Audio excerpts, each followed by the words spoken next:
বানের জল কেবল মানুষের মাথা গোঁজার ঠাঁই বা সহায় সম্পদই কেড়ে নেয় না, কখনো কখনো কেড়ে নেয় মানুষের শেষ ঠিকানার জায়গাটুকুও।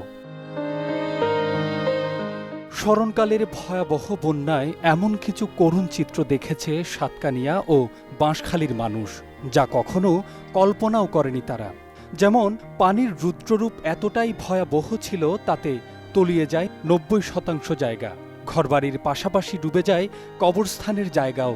ফলে মৃত মানুষের জানাজা বা দাফনের জন্য একটু শুকনো জায়গার খোঁজে এখানে সেখানে ছুটতে হয়েছে মানুষকে। এই যেমন অটোরিকশা চালক ফোরকান, কেউচিয়া এলাকার এই বাসিন্দা মাছ ধরতে গেলে গত শুক্রবার মারা যান স্ট্রোক করে। এরপর তার মরদেহ বহন করতে হয়েছে ভেলায়, দাফনের জন্য নিতে হয়েছে অনেক দূরে। তেমনি মানুষকে কাঁদিয়েছে তীব্র স্রোতে ঝুঁকির মুখে থাকা বাবার কবর রক্ষায় সন্তানের জানবাজি লড়াইয়ের এই ছবি।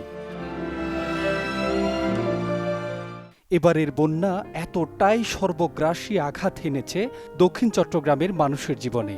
সাতকানিয়ার বাজালিয়া এলাকায় তীব্র ঢলে কবর থেকে ভেসে যায় ৩টি মরদেহ, যা পরে খুঁজে নিয়ে দাফন করেন স্বজনরা।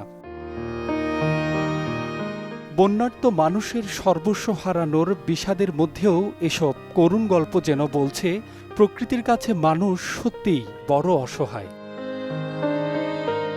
গিয়াসউদ্দিন, চ্যানেল 24, চট্টগ্রাম।